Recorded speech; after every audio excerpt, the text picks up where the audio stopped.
ओंकार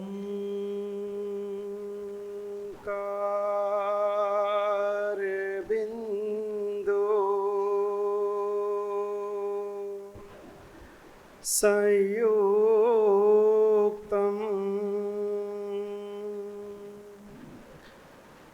नित्यं ध्यायन्ति योगिनः कामदं मोक्षदं चैव ओंकाराय नमो नमः।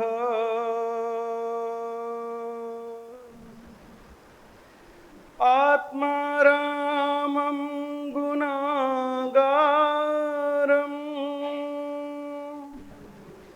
वल्लभं लोकवल्लभं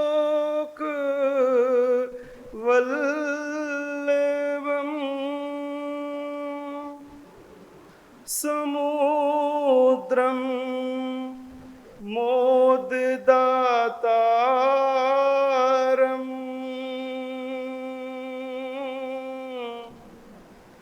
इंद्रदिन्नं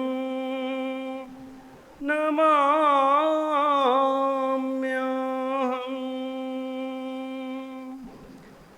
नित्यानन्दं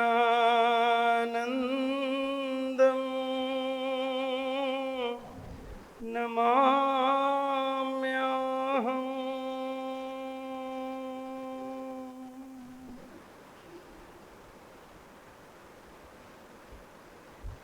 परम तारक परम परमात्मा के चरणों में अनंत अनंत वंदन।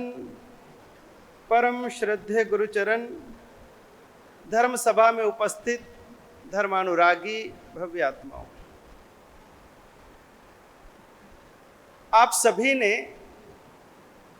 रेलवे स्टेशन देखा है कि नहीं देखा? देखा है। बस स्टैंड देखा है, रिक्शा स्टैंड देखा है, कभी गए भी हो? सब जगह गए हो, रोज रोज गए हो। रेलवे स्टेशन हो या बस स्टैंड हो या रिक्शा स्टैंड हो, वहां पर कितनी ट्रेनें, कितनी बसें, कितनी रिक्शाएं होती हैं? बहुत सारी। जंक्शन के ऊपर में जाओ, ना जाने कितने प्लेटफॉर्म के ऊपर में कितनी ट्रेनें लगी रहती हैं, और हर ट्रेन कहीं ना कहीं जाने वाली है, पहुंचाने वाली है। और आप वहां पर किसी भी ट्रेन में चढ़ जाते हो।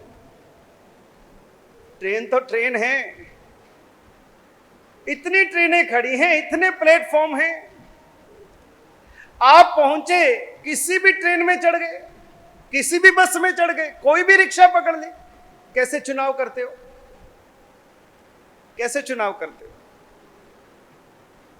ट्रेन तो बहुत है, लेकिन पहले आपको यह पता हो कि आपको जाना कहां है।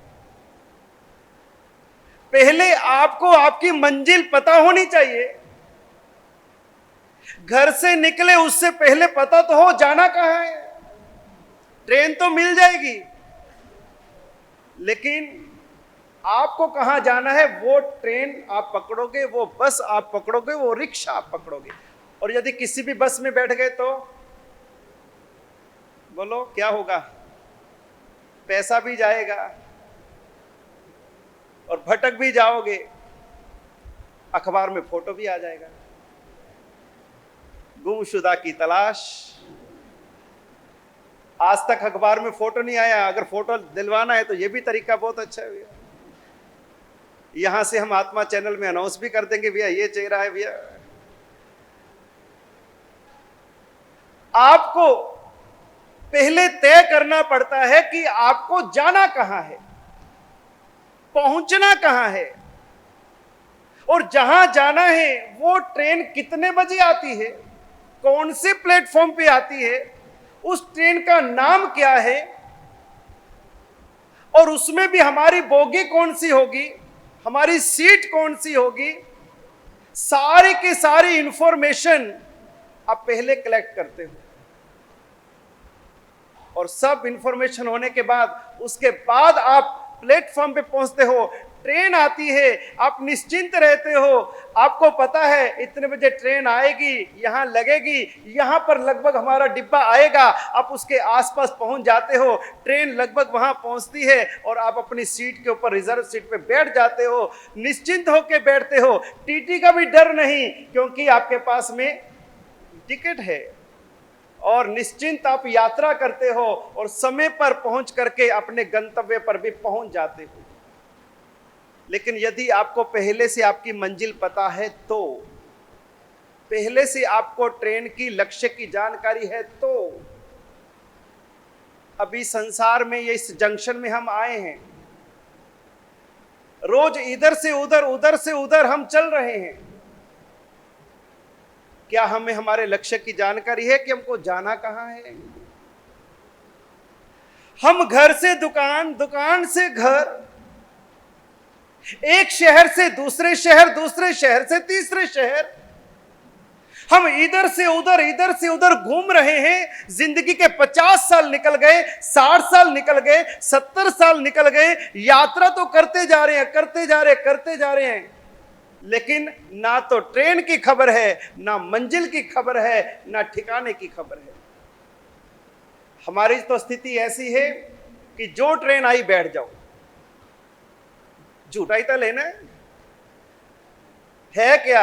ट्रेन कहीं तो ले जाएगी, ट्रेन ही तो है, ट्रेन में क्या फर्क करना, क्या भेद करना, जो आई बैठ जाओ, चलते चलो। और जन्मों जन्म के अंदर में हम बिना मंजिल के एक मनुष्य रूपी ट्रेन में या गतियों रूपी ट्रेन में हम चलते जा रहे हैं, भटकते जा रहे हैं। इस तरह से हमें मंजिल नहीं मिलने वाली। चलने से पहले हमें निश्चित करना होगा कि हमें जाना कहां है, पहुंचना कहां है।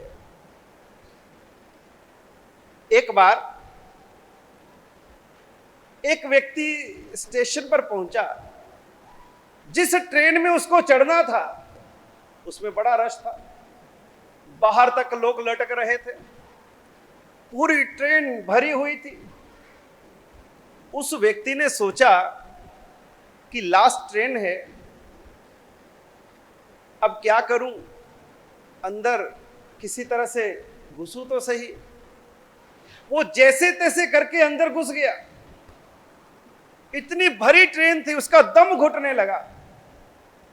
उसने कहा सीट तो चाहिए, बैठने की व्यवस्था तो करनी पड़ेगा, कुछ ना कुछ तो मामला लगाना पड़ेगा।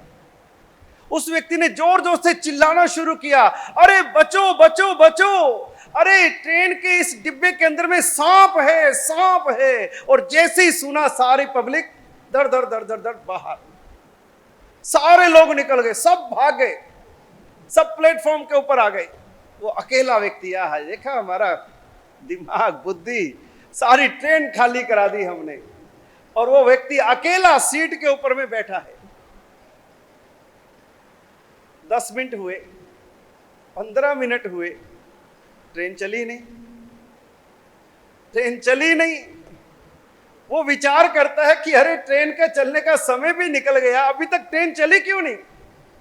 नीचे उतरा, उसने पता किया जाकर के कि भैया ये कब चलेगी। उसने कहा कि भाई साहब आपको नहीं पता? नहीं, अरे इस डिब्बे के अंदर सांप घुस गया था, इसलिए रेलवे वालों ने ये डिब्बा काट के अलग कर दिया है, बाकी ट्रेन ले गए। कई बार ऐसा भी हो जाता है, हम डिब्बे में बैठे हैं, सोचे हैं पहुंच जाएंगे, डिब्बा हमारा खड़ा है।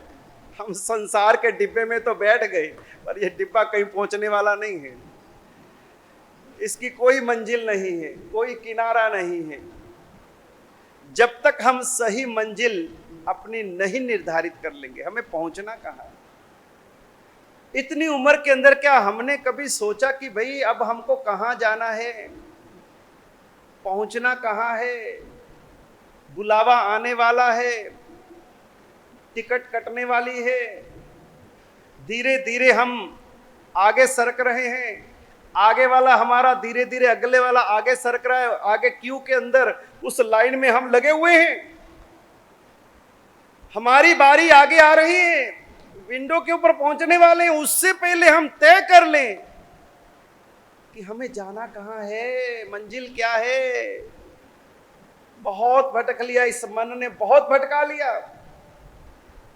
इस मन ने इस 84 के चक्कर में बहुत भरमाया है, बहुत नचाया है। अब इस मन के नाचने से नाचना बंद करें। अब कुछ आत्मा की सुने, अपनी सुने। एक भजन आप और हम सभी जानते हैं। दाता तेरे चरणों की, प्रभुवर तेरे चरणों की, घर धूल जो मिल जाए, सच कहता हूँ मेरी, सच कहता हूँ मेरी, तकदीर बदल जाए, दाता तेरे चरणों। और इसी भजन में हम गाते हैं, ये मन बड़ा चंचल है, कैसे तेरा ध्यान धरूं, ये मन बड़ा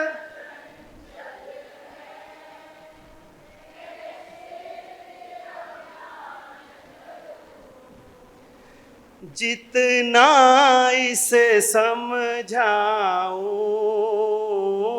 जितना इसे समझाऊं, उतना ही मचल जाए, दाता तेरे चरणों की,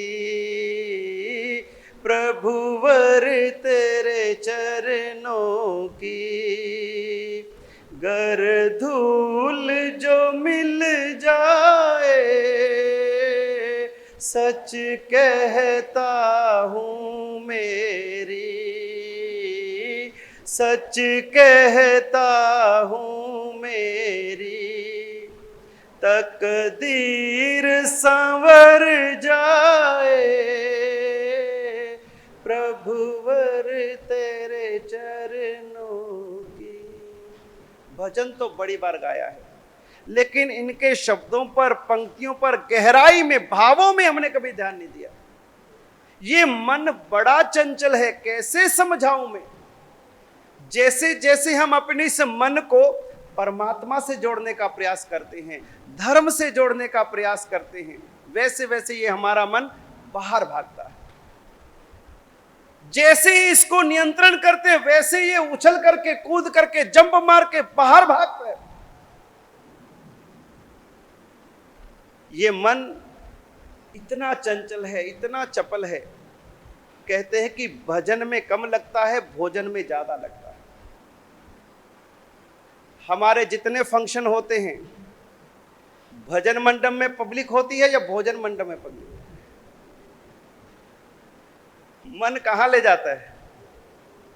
यहां से उठा करके सीधा 12 बज गए, प्रोग्राम तो चलता रहेगा, अपने चलो। हमारा मन पल पल भोजन मंडप में, खाने में, पीने में, घूमने में। अरे इधर तो पता नहीं और कितना प्रोग्राम है, अपने चल बाहर 2 मिनट बाहर बगीचा घुमाइए, थोड़ा उत्थे फिर आइए। यानी मन हमें बैठने नहीं देगा धर्म में, मन हमें उठा के ले जाएगा, बाहर ले जाएगा। मन हमें बाहर की दुनिया में भरमाएगा। इस मन को रोक करके बिठाना, यही तो साधक की निशानी है। उस मन को जीतना, यही तो साधक की साधना है। हमारे कितने भी आयोजन होते हैं, कितने भी आयोजन होते हैं, और लगभग हम ही तो लोग होते हैं, और कौन होते हैं। लेकिन उसके बावजूद भी उन कार्यक्रमों में हम ही लोग गलती कर जाते हैं और भजन छोड़ करके भोजन में पहुंच जाते हैं। हम यह नहीं देखते कि भाई हम तो बाहर भी घूम आए, हम तो पानी भी पी के आ गए, हम तो खाना भी खा के आ गए, लेकिन हमारे जो गुरु भगवंत हैं सुबह 9 बजे के वहां मंच पे बैठे हैं, 9 बजे से वो अपनी धर्म सभा में बैठे हैं, लेकिन 9 बज गए, 10 बज गए, 11 बज गए, 12 बज गया, 1 बज गया, 2 बज गए, लेकिन वो अपने धर्म सभा में ज्यों के त्यों बैठे हैं। क्या उनका मन नहीं है? क्या उनको पेट नहीं है? क्या उनको भोजन नहीं चाहिए? क्या उनको प्यास नहीं लगती? क्या उनका शरीर नहीं थकता? क्या उनको आराम नहीं चाहिए?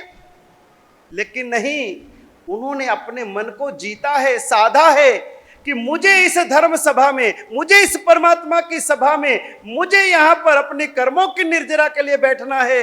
ये शरीर, ये भोजन, ये बाहर की दुनिया, इसमें मुझे अपने मन को नहीं ले जाना। तो सुबह से शाम भी हो जाए वो आपके सामने ज्यों के त्यों बैठते हैं, क्योंकि मन के ऊपर उनका कंट्रोल है।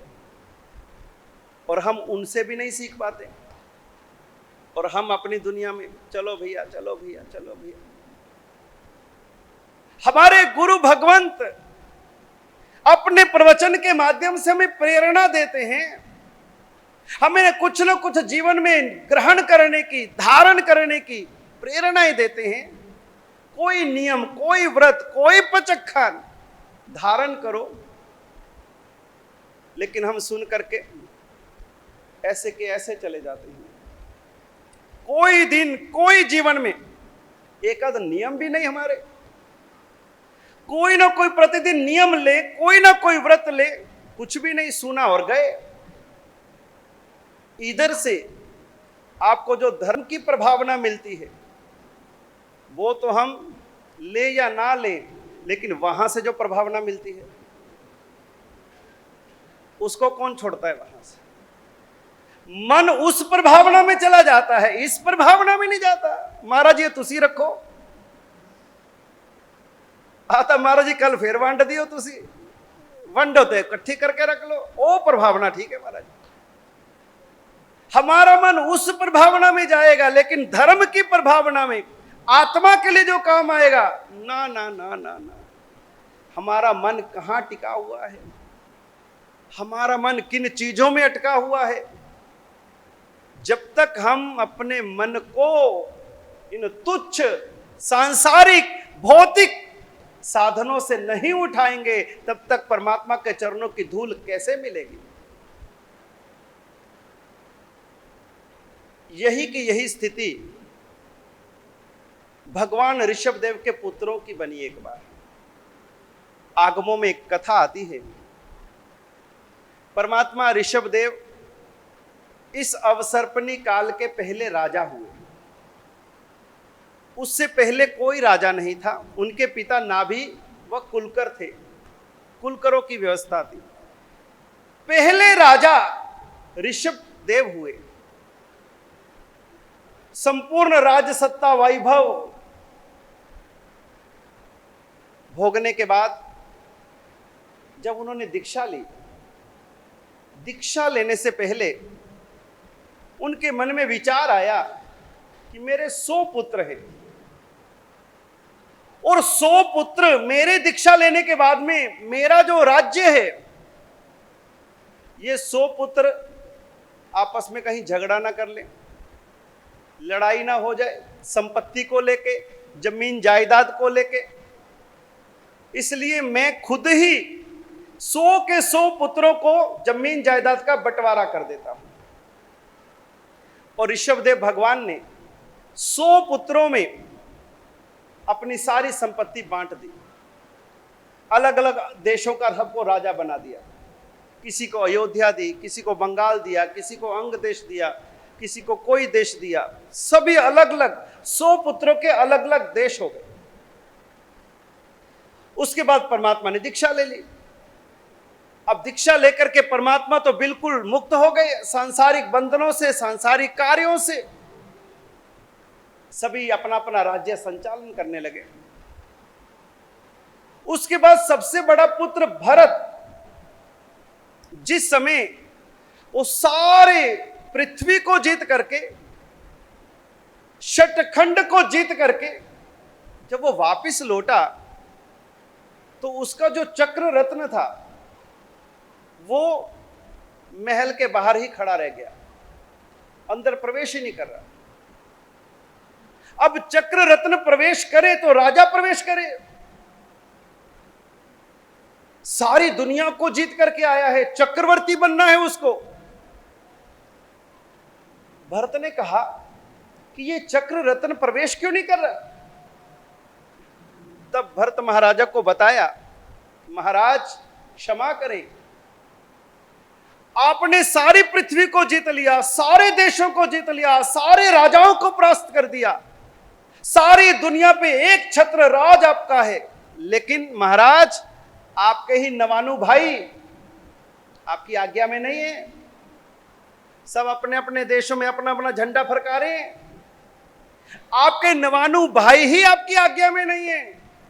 उनको पहले अपनी आज्ञा में लेकर के आओ, तब सारी सृष्टि पर संपूर्ण शतखंड के ऊपर में आपका एक छत्र राज होगा, तब आप चक्रवर्ती बनोगे, तब ये चक्र रत्न प्रवेश करेगा। महाराज ने कहा ठीक है भैया, मेरे सारे भाइयों के पास संदेश भेजा जाए कि वह मेरी अधीनता को स्वीकार कर ले, मेरे अंडर आ जाएं, सभी अपना अपना देश अपना राज्य मुझे दे दें और मेरी तरफ से वहां पर शासन करें। जब भाइयों के पास राजदूत पहुंचा, सारे भाइयों को समाचार दिए, तो बाहुबली को छोड़कर बाकी के 98 भाई आपस में इकट्ठे हुए, मीटिंग हुई कि भाई क्या करना। अब 98 भाई इकट्ठे हुए और उन्होंने मीटिंग ली कि हमारा सबसे बड़ा भाई हमारे हिस्से की जमीन, हमारे हिस्से का राज्य वो हमसे मांग रहा है, क्या करना। तो सब में एक राय बनी कि हमें ये राज्य दिया किसने है? पिताजी ने दिया, उन्होंने बांटा है, तो चलो पिताजी के पास चलते हैं, पिताजी से ही पूछते हैं कि अब हम क्या करें, भाई के साथ युद्ध करें या सरेंडर हो जाएं। सभी पहुंचे ऋषभदेव परमात्मा के चरणों में। अब प्रभु तो दीक्षा ले चुके थे, साधु बन चुके थे, अब सांसारिक प्रसंगों में, इस तरह के कार्यों में अब परमात्मा किस तरह से उनको सांसारिक मार्गदर्शन दे सकते थे। उन्होंने जाके प्रश्न किया कि प्रभु आपने हमको राज्य दिया, देश दिया, वो हमारे हक का राज्य है, ये बड़ा भाई हमारे से हमारी राज्य मांग रहा है, देश मांग रहा है, आपने हमको दिया है, आप ही बताओ अब हम क्या करें। तो उस समय ऋषभदेव परमात्मा अपने 98 पुत्रों को संबोधित करते हुए कहते हैं, पुत्रों एक दृष्टांत सुनो। एक व्यक्ति था, वह सागर के किनारे खड़ा था और अचानक उस व्यक्ति को प्यास लगी। प्यास लगी तो पानी सामने, सागर का पानी सामने, उसको प्यास लगी, उसने सागर की तरफ हाथ बढ़ाया, अंजलि में पानी लिया, पानी पिया, लेकिन प्यास नहीं बुझी। वो सागर के किनारे खड़े होकर के अंजलि लगा करके पानी पीने लगा। पीते पीते पानी पीते पीते पीते सागर का स्तर डाउन होने लगा। इतना पानी पिया, इतना पानी पिया, सारा सागर सूख गया। सागर में कितना पानी होता है? सीमा नहीं, असीम। सागर का तो कोई किनारा भी दिखाई नहीं देता। उस सारे समुद्र का पानी वो अकेला व्यक्ति पी गया और सागर सूख जाने के बाद में जब वो उठा तो वापस मुंह सूखा का सूखा। प्यास इतनी लगी, क्योंकि सागर का जल खारा होता है और खारा और प्यास लगाता है। उसने कहा प्यास तो बहुत लगी है। वो व्यक्ति वहां से चला, दूसरे दरिया पे गया, दूसरा दरिया का पानी पी लिया, तीसरे दरिया का पानी पी लिया। इस तरह से करते करते जितने भी दरिया थे सारा पानी वो व्यक्ति पी जाता है, फिर भी उसकी प्यास नहीं बुझती। आगे बढ़ा तो नदियां बह रही थी, पहाड़ों से जो मीठा मीठा जल लेकर के नदियां आ रही थी, उसने नदियों को पीना शुरू किया। गंगा का पानी पी गया, यमुना का पानी पी गया, सरस्वती का पानी पी गया, कावेरी का पानी पी गया, सतलुज का पी गया, ब्यास का पी गया, झेलम का, चिनाब का, जितनी नदियां थी सारा पानी पी गया। वो खारा पानी भी पी गया, मीठा पानी भी पी गया, प्यास नहीं बुझी। उसके बाद में जितने झरने बहते थे वो व्यक्ति झरनों पर पहुंच गया, सारे झरनों का पानी पी गया, सारे कुओं का पानी पी गया, सारे सरोवरों का पानी पी गया, सारी बावड़ियों का पानी पी गया, सारे तालाबों का पानी पी गया। सारी दुनिया का सारा पानी पीने के बाद भी उसकी प्यास नहीं बुझी। इतना प्यासा व्यक्ति, फिर उसको एक खड्डा दिखाई दिया, छोटा सा खड्डा था। उस खड्डे में थोड़ा सा चुल्लू भर पानी था। पुत्रों, मैं तुमसे यह पूछना चाहता हूं कि जिस व्यक्ति की प्यास सागर का पानी पीने से नहीं बुझी, क्षीर सागर का पानी पीने से नहीं बुझी, नदियों का पानी पीने से नहीं बुझी, द्रह, सरोवर, तालाब, बावड़ियां, नदियां, झीलें, सब कुछ पीने के बावजूद जिसकी प्यास नहीं बुझी, मुझे ये बताओ कि इतने से चुल्लू भर पानी पीने से क्या उसकी प्यास बुझ जाएगी? सभी पुत्रों का नहीं पिताजी, इतने से पानी से, चुल्लू भर पानी से उसकी प्यास कैसे बुझेगी? तो बेटा, मुझे तुमसे और कुछ नहीं कहना, मुझे केवल तुमको यही कहना है, इतने जन्मों में तुमने देवलोक के सुखों को भी भोगा है, मनुष्य लोक के सुखों को भी भोगा है, चक्रवर्ती पद को भी भोगा है, तुमने संसार के बड़े से बड़े सुखों को भोगा है, बड़े से बड़े राज्यों के तुम राजा बने हो, महाराजा बने हो, इस जगत में ना जाने कितने सुखों को भोगा है। लेकिन इतना सुख भोगने के बाद भी क्या तुम्हारा मन तृप्त हुआ? जब इतना सुख वैभव भोगने के बाद भी अभी भी तुम्हारा मन तृप्त नहीं हुआ, तो ये छोटा सा राज्य क्या ये तुमको तृप्त कर देगा? क्या इतने से देश का राजा बनके, इतनी सी भूमि का मालिक बनके तुम बहुत सुखी हो जाओगे? उसी समय उनकी आत्मा जग गई। पिताजी, आपने हमें जगा दिया। जब इतने सुखों को पा करके, देवलोक के दिव्य सुखों का भोग करके, इंद्र देवेंद्र बन करके भी हमारे को अभी तक तृष्णा शांत नहीं हुई, तो ये इतने से देश का टुकड़ा पा करके, उसका राजा बन करके क्या हम संतुष्ट हो जाएंगे? नहीं पिताजी, आज से हमने उस राज्य का त्याग किया और आपके चरणों में हम दीक्षा लेने के लिए निवेदन करते हैं। उनकी आत्मा जग गई। स्टेशन मिल गया, ट्रेन मिल गई, गाड़ी मिल गई, टीटी मिल गया, ड्राइवर मिल गया, मंजिल मिल गई। जो भटक रहे थे उसमें से उनको रास्ता मिल गया। और 98 भाइयों ने उसी समय तत्क्षण वहीं पर अपने राज्यों का त्याग किया और भरत महाराजा ने उनके सारे राज्यों के ऊपर में अपना अधिकार जमाया और 98 पुत्रों ने वहीं पर ऋषभदेव दादा के समक्ष दीक्षा अंगीकार कर ली। किस कारण से? किस कारण से दीक्षा ली? अभी मैंने बताया, कारण तो बताओ, कारण तो बताओ। कि उनको लगा कि हमने संसार में इतना कुछ पाया है, उसके बावजूद भी हमारे मन की तृष्णा शांत नहीं हुई, तो इतना सा भूमि का टुकड़ा पा करके क्या हम मन को शांत कर लेंगे? नहीं, त्याग में सुख है और त्याग कर दिया। इसीलिए वो परमात्मा के मार्ग पर निकल गए, परमात्मा बन गए। हम कितने जन्मों से, कितने देशों के राजा हम बने होंगे। हम भी तो देवलोक में गए हैं, हम भी तो देव देवेंद्र बने हैं, हमने भी तो दिव्य सुखों का उपभोग किया है, हम भी तो कई जन्मों में राजा महाराजा बने हैं, हमने भी ना जाने कितने सांसारिक सुखों को भोगा है। लेकिन फिर असंतुष्ट तृष्णाओं का अंत नहीं है, पार नहीं है। अभी भी मन हमारा भटकता है, अभी भी मन हमारा भागता है। भोजन को देख लिया तो मुंह में से लार निकलती है, किसी रूपवान को देख लिया तो वहां पर मन भटक जाता है। मंदिर में गए, धर्म स्थान में गए, और वहां पर एक नियम होता है। धर्म स्थान में आने के बाद हमारे यहां पर 10 त्रिक कहे गए हैं, 10 त्रिक।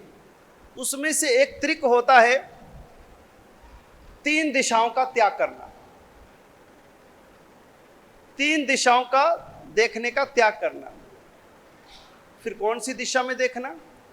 जिस दिशा में परमात्मा विराजमान हो, जिस दिशा में गुरु महाराज विराजमान हो, केवल उस दिशा में देखना, बाकी की 3 दिशाओं का त्याग करना।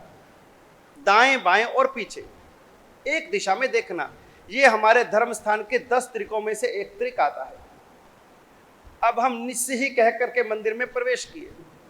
सांसारिक सारे कार्यों का हमने त्याग का नियम लिया कि अब हम संसार का कोई भी ध्यान नहीं करेंगे, कोई बात नहीं करेंगे, कोई व्यापारिक, सांसारिक, पारिवारिक कोई चर्चा नहीं करेंगे। हम प्रवेश किए, सामने परमात्मा है, परमात्मा का दर्शन किया, और इतने में कोई मान लो मंदिर के अंदर छम छम छम करते कोई नई दुल्हन, कोई नया जोड़ा प्रवेश करे और आपके पास में से होकर के गुजरे और आप भगवान को देख रहे हो, तो आपका ध्यान किधर जाएगा? ये कौन सा जोड़ा आया नया? ये किसकी बहू है? ये किसका बेटा है? उसी समय हमारा मन परमात्मा से उतर करके दाएं बाएं चला जाएगा। अच्छा, ये तो एदी बहू है, अच्छा हाँ, उन्हें ब्याह होया। उसी समय हमारे मन में सब कुछ चलने लगेगा। बैठे हैं भगवान के सामने और ध्यान चला गया, तो ये ध्यान हमारा भटक गया, हम अपने नियम से चूक गए। कोई भी आए, कोई भी जाए, हमारा ध्यान केवल परमात्मा की तरफ, एक दृष्टि से, जहां परमात्मा है।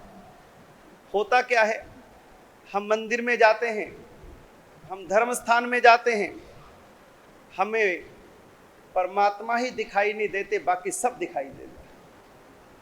मंदिर में सब दिखाई देगा, कौन क्या कर रहा है, किधर बैठा है, क्या हो रहा है, क्या कितना हो रहा है, सब दिखाई देगा। लेकिन नहीं दिखाई देते तो परमात्मा दिखाई नहीं देते और गुरु दिखाई नहीं देते, बाकी सब दिखाई देता है। हमारा मन वहां पर भी अगर नहीं काबू में आता तो फिर कहां आएगा भैया?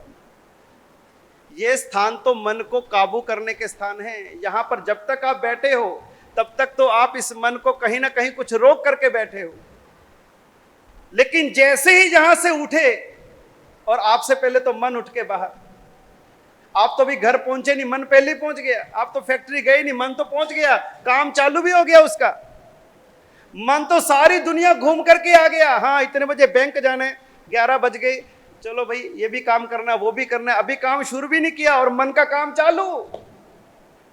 हमारा मन कितना आगे भागता है, कितना आगे भागता है। और जो हमने धर्म किया, सुना, पढ़ा, वो सारा एक तरफ रह जाता है। इसलिए ज्ञानी भगवंत कहते कि भाई अपने मन को सबसे पहले सही मंजिल, सही दिशा दो। गाड़ियां तो बहुत चल रही हैं, बहुत गाड़ियों में बैठ लिए, बहुत गाड़ियों में चक्कर लगा लिए, लेकिन ऐसे मंजिल नहीं मिलेगी। सबसे पहले तय करो कि हमें जाना कहाँ है।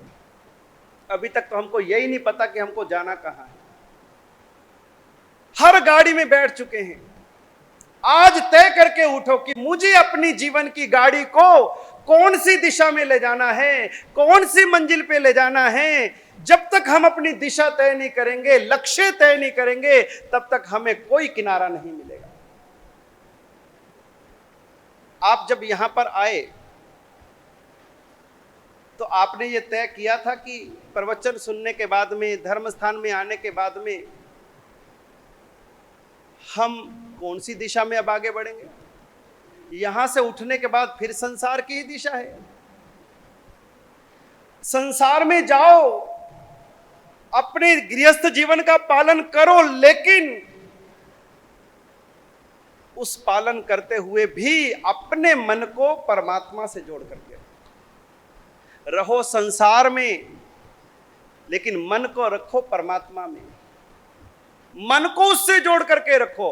तन को किसी कार्य में भी लगाओ, लेकिन मन को उसमें जोड़ करके रखो, तो आपका हर कार्य धर्म की साधना हो जाएगा, हर कार्य धर्म की साधना हो जाएगा। इसलिए सांसारिक कार्यों को करने का निषेध नहीं है। दोनों तरह का जीवन है, गृहस्थ जीवन भी है, साधु जीवन भी है, लेकिन दोनों जीवन के अंदर में हमारे मन कहां टिका हुआ है, मन कहां पहुंचा हुआ है, उसके ऊपर सारा दारमदार है। हमारा सारा कर्म बंध मन के परिणामों पर टिका हुआ है। अच्छे कर्म बंध हों या बुरे कर्म बंध हों, किस पे टिके हैं? मन के ऊपर टिके हैं। ये मन हमारा पल भर के अंदर में नीचे बह जाता है और मन हमारा पल भर के अंदर में ऊपर उठ जाता है। हम सब जैन इतिहास का वो प्रसंग जानते हैं। महाराजा प्रसन्न चंद्र ने दीक्षा ली,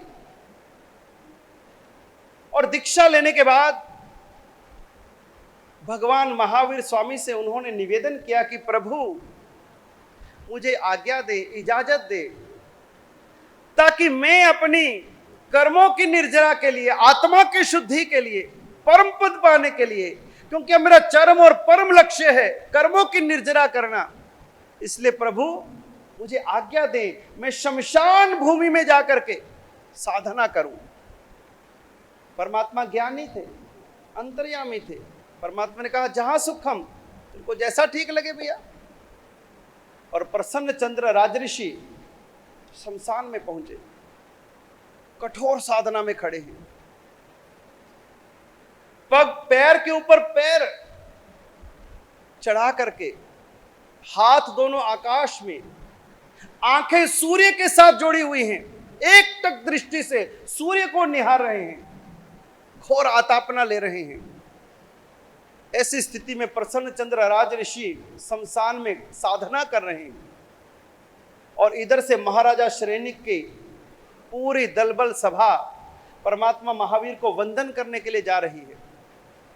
जैसे उस शमशान के आगे से वो गुजरे, तो उसमें उन्होंने देखा कि अरे ये राजऋषि, क्या इसकी साधना है, क्या इसकी तपस्या है, घोर तप कर रहा है, अद्भुत।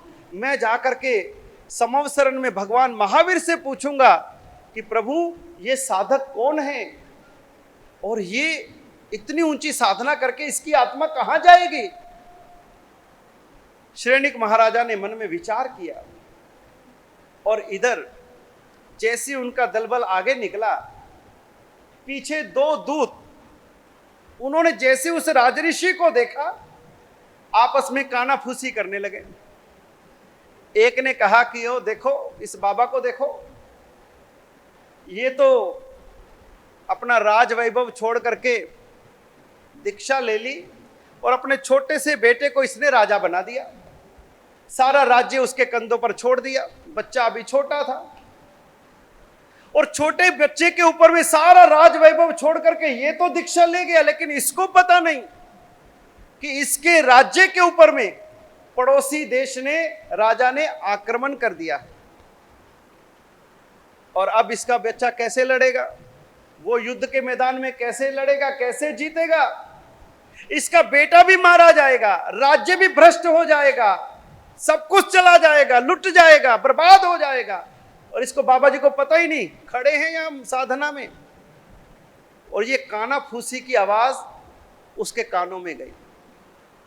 जो उसका मन साधना में लगा हुआ था, चलित हो गया। मन को बाहर का निमित्त मिलते ही मन हमारा विचलित हो जाता है।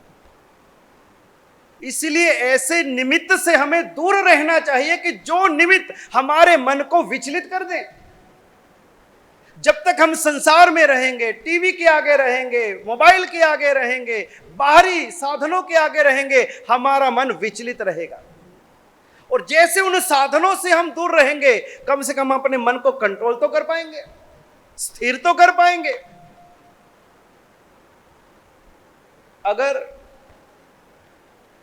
अग्नि के पास में आप घी रखो तो घी पिघलने ही वाला है, और घी को आग की ताप से दूर रखो तो घी पिघलेगा नहीं।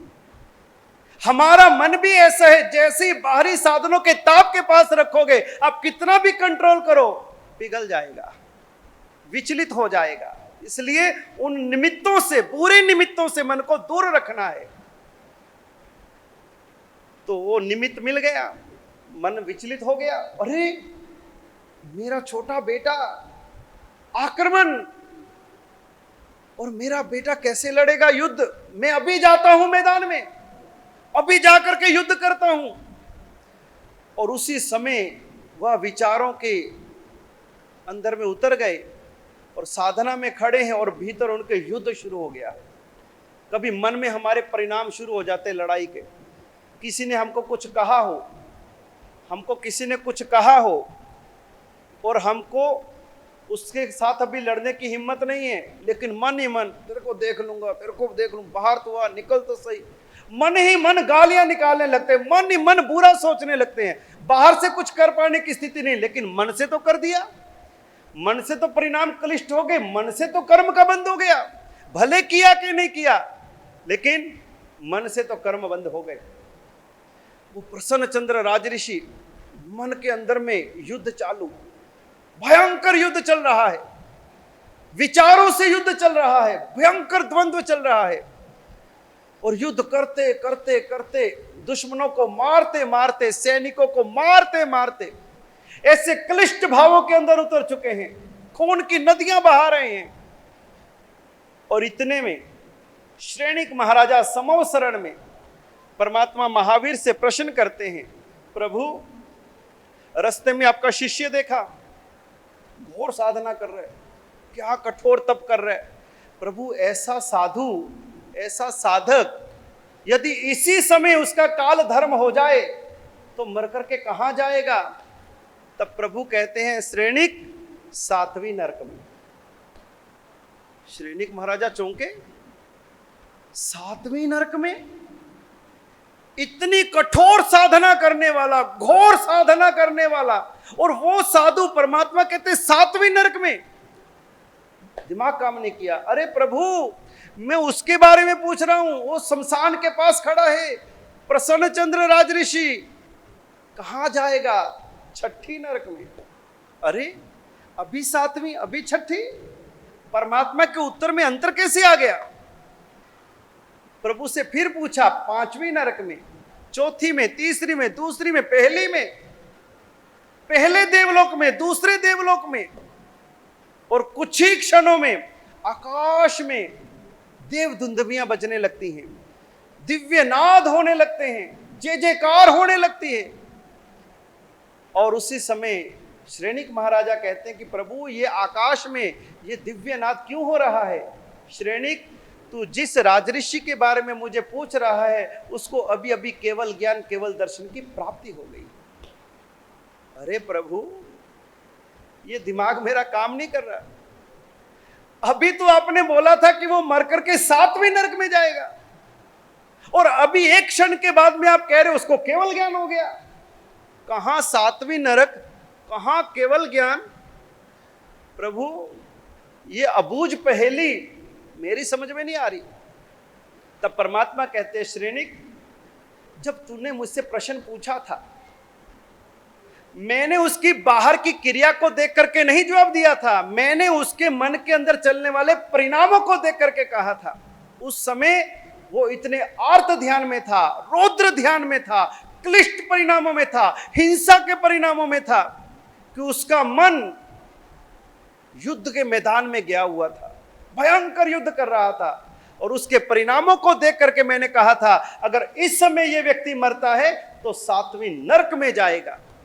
लेकिन लड़ते लड़ते जब उसके अस्त्र शस्त्र समाप्त हो गए, सामने राजा उसको पकड़ने के लिए आ रहा था, तो उसने सोचा मेरे सिर के ऊपर मुकुट है, यही मुकुट इसके ऊपर दे मारूं। और जैसे अपना हाथ उठाया तो सिर पे देखा मुकुट तो था नहीं, सिर तो मुंडित मस्तक था। और जैसे ही देखा कि मुंडित मस्तक, अरे मैं तो श्रमण हूं, मैं तो साधु हूं, मैं तो घर का, राज्य का, परिवार का, पुत्र का, सबका त्याग करके आया हूं, और ये क्या, मैं साधना भूमि से निकल करके संग्राम भूमि में चला गया, युद्ध के मैदान में चला गया। मन ही मन मैंने युद्ध किया, घोर मैंने हिंसा करी, और उसी समय जैसे भान हुआ और उसकी आत्मा प्रायश्चित करने लगी, उसकी आत्मा का उत्थान होने लगा। जैसे क्लिष्ट परिणाम आए आत्मा का पतन हुआ, और जैसे पावन परिणाम आए आत्मा का उत्थान हुआ। और इतना प्रायश्चित किया, इतना प्रायश्चित किया कि मेरा मन कहां चला गया। मैं अपने मन को साधना में नहीं रोक पाया, मेरा मन विचलित हो गया, गलत दिशा में चला गया, गलत रास्ते पर चला गया, गलत गाड़ी में सवार हो गया, और उसी समय मेरा मन भटक जाता है। और जैसे जागृति आती है मैं उसको सही ट्रैक पर लाने का प्रयास करता हूं, और मन ठीक होते होते होते इतना ठीक हुआ, इतना प्रायश्चित का भाव आया कि क्षण भर के अंदर में 7वीं नरक तक जाने वाली आत्मा ने केवल ज्ञान प्राप्त कर लिया, 4 घनघाती कर्मों का क्षय कर लिया। केवल मन की गाड़ी इधर चल रही थी, उस गाड़ी में से उतर करके और इस गाड़ी में बैठ गया और सीधा केवल ज्ञान की मंजिल पर आ गया। अब अपने कौन सी गाड़ी में बैठे हैं भाई? इतनी लंबी रामायण आपको सुना दी, ये सारी कहानी हमें अपने ऊपर फिट करनी है। हम भी प्रसन्न चंद्र राजऋषि के जैसे बैठे हैं यहां, और मन है कहां? इस मन को हमें आत्मा की तरफ लाना है। ट्रैक इधर है, मंजिल इधर है, ध्यान इधर रखो, तन किधर भी रहे लेकिन मन हमारा आत्मा से जुड़ा रहे, मन परमात्मा से जुड़ा रहे, मन धर्म से जुड़ा रहे। और धर्म से जुड़ा हुआ मन कोई भी क्रिया करेगा वह आपकी क्रिया कर्म बंधन नहीं करवाएगी, वह कर्मों की निर्जरा ही करवाएगी, कर्मों से हल्का ही करवाएगी। तो ऐसी तपस्या, ऐसी साधना, ऐसी धर्म आराधना हम तभी कर सकते हैं जब मन हमारा हमारे कंट्रोल में होगा। तो हमारी सारी साधना आराधना का सार मन को जीतना है। पहली सीढ़ी, पहली पगडंडी, पहली क्लास का पाठ कि हम अपने मन को जीतें, मन को साधें। बड़ी प्रसन्नता हुई, कल ही हमने अपने भाइयों को सामायिक के लिए प्रेरित किया, तो आज 1 नहीं 2 नहीं, देखिए कल तो इतने दिन से तो हमारे वीर एकाकी एक ही हमारे 1.25 लाख हमारे श्रावक थे, लेकिन आज उनके साथ में और सामायिक के हमारे साधक साथ में जुड़े हैं। लेकिन अभी भी बहुत सारे श्रावक ऐसे हैं जो सामायिक कर सकते हैं, सामायिक ले सकते हैं, सामायिक की साधना का आनंद ले सकते हैं। लेकिन वापस प्रेरणा करता हूँ कि सामायिक ही हमारे जैन धर्म का सार है। सामायिक के बिना हमारी कोई साधना फलित नहीं होगी। हम लाख परमात्मा की पूजा कर लें, लाख तीर्थों की यात्रा कर लें, लेकिन सामायिक में आए बिना मुक्ति नहीं है। हमें परमात्मा की जो पूजा है वह द्रव्य पूजा है। द्रव्य के बाद भाव में तो आना ही पड़ेगा, द्रव्य से क्या होगा? परमात्मा की पूजा परमात्मा की आज्ञा पालन है। परमात्मा की पूजा, उनकी आज्ञा पालन ही परमात्मा की सच्ची पूजा है। और परमात्मा की आज्ञा है कि हम वीरति धर्म में रहें, हम सामायिक व्रत में रहें, हम अधिक से अधिक निवृत्ति धर्म में रहें, हम पाप कार्यों का त्याग करें, सावध्य कार्यों का त्याग करें, और वो सामायिक अवस्था में ही हो सकता है। तो ऐसी सामायिक अधिक से अधिक संख्या में हमारे श्रावकों में और आगे बढ़े। हमारी माताएं बहनें तो बड़ी संख्या में सामायिक करके ही बैठती हैं, लेकिन मैं वापस अपने श्रावकों को, भाइयों को निवेदन करूंगा कि जो आज सामायिक में नहीं है, कल वह भी इस सामायिक में साथ में जुड़े। आपको प्रवचन के अंदर में 1 घंटा तो बैठना ही है, तो 2 घड़ी की सामायिक का भी अनंत पुण्य आप यहाँ अर्जित करें। इन्हीं मंगलमय भावनाओं के साथ में आज इतना ही। हाथों में कोई कितने ही मोती भी आ गए, आप उन मोतियों को देख करके बड़े प्रसन्न होंगे। वो कौन से मोती मिले? वो ज्ञान रूपी मोती आपके हाथ में आ चुके हैं। वस्तुतः देखा जाए शास्त्रों में 2 प्रकार के साधक बताए हैं, 2 प्रकार के आराधक बताए हैं। नंबर 1 पिए दम्मे, दूसरे आते हैं दृढ़ दम्मे। जब कोई भी शास्त्र हाथ में ले लो, परमात्मा कुछ भी त्याग आदि के बारे बताते हैं तो कहते हैं श्रावक, श्रावक कहो, साधक कहो, आराधक कहो, वह दो प्रकार के होते हैं। नंबर 1 पिए दम्मे, नंबर 2 से दृढ़ दम्मे। जानी पिए दम्मे जाना धर्म जिनको प्रिय है। श्रावक साधक दो प्रकार के पिए दम्मे, जानी कि जिनको धर्म प्रिय है। आपको धर्म प्रिय है तभी तो आप प्रातः काल उठ करके एक ही मन के अंदर भाव होता है कि हमने कहाँ जाना है, हमने मणि लक्ष्मी धाम जाना है। किस लिए जाना है? भोजन करने नहीं, किस लिए जाना है? प्रवचन का पान करने के लिए जाना है। अरे पूरे टाइम पर जाएंगे तो पूरा प्रवचन सुनेंगे। ऐसे जीवों के जो भाव होते हैं, ऐसे जीवों के जो होते हैं श्रावक होते हैं, उन्हें क्या कहा जाता है? प्रिय धर्मी कहते हैं। प्रिय धर्मी, जिनको धर्म प्रिय है। तभी धर्म प्रिय होगा तभी तो घर को छोड़ करके आप उपाश्रय में आते हो। प्रिय धर्मी तो बन जाते हैं परंतु दूसरे धर्मी बनने बड़ा कठिन। दूसरा दृढ़ दम्मे। प्रिय धर्मी बनने के पश्चात दृढ़ धर्मी बनना, अर्थात जो धर्म को स्वीकार कर लिया, जो आराधना और साधना को जीवन में अपना लिया, उसको जिंदगी भर करते रहना, उसे कहते हैं दृढ़ दम्मी। आप कौन? दृढ़ दम्मी बनोगे कि प्रिय धर्मी रहोगे? मुझे पहले ही पता था। मैं तो परमात्मा की वाणी के जो शब्द हैं उसको बोले हैं, जिस कारण से हमने अब प्रतिदिन आने का चालू कर दिया, प्रवचन का पान करना चालू कर दिया। अब हमारे भाइयों ने सामायिक भी चालू कर दी। इसका मतलब प्रिय धर्मी तो बन गए हो। अब क्या बनना है? अब दृढ़ धर्मी। अब जो काम ले लिया सो ले लिया, अब तो करना सो करना ही करना है। हमारे भाई बहनों ने तप को स्वीकार कर लिया। ये ना मन में सोचो धर्म पर ये लगा था, चलो हमें शुरू कर लिया। केवल प्रिय दम्मे बनने से कुछ नहीं होगा। क्या बनना पड़ेगा? अब जो तप ले लिया है, जो जो कर रहे हैं आराधना, उसको हमने जितनी जितनी आराधना उसको पूरा करना है। देखो पूज्य महाराज ने अभी भी बताया कि मन एक किस समय कहाँ चढ़ जाता है किसे, और स्प्रिंग की तरह है। आप कभी बैठो ना कोई डनलप के गद्दे पे, स्प्रिंग वाला हो, तो स्प्रिंग वाला गद्दा होता है, उससे क्या होता है भाई? जब तक उसके ऊपर बैठे रहो तो क्या होता है? वो नीचे दबा रहा, और खड़े हो गए तो वो भी खड़ा हो जाएगा। ठीक इसी प्रकार जब तक पानी वाणी का पान कर रहे हो तब तो आप बिल्कुल मन को रोके हुए और शांत किए हुए हो, और यहाँ से उठकर बाहर चले जाओगे तो फिर वास्ते के वास्ते बाहर अशांत कषाय वाले बिल्कुल संसारिक बन जाएंगे। आप परमात्मा की वाणी कहती है शास्त्रों के अंदर, प्रिय धर्मी तो कई बार बने, निस्तारा क्यों नहीं हो पाया, मुक्ति तक क्यों नहीं पहुंच पाए, उसके पीछे कारण है हम दृढ़ धर्मी नहीं बन पाए। बस अब जितनी भी आराधना करो उसके पीछे पहले थोड़ी सी करो, परंतु दृढ़ धर्म वाली करोगे तो प्रिय धर्मी आराधना से पुण्य का बंध खूब होगा, और दृढ़ धर्म करने से मुक्ति की प्राप्ति होगी। आपको पुण्य में आना है जब मोक्ष में जाना है। दृढ़ धर्मी की तो परीक्षा होने ही वाली है, यह सुनिश्चित है।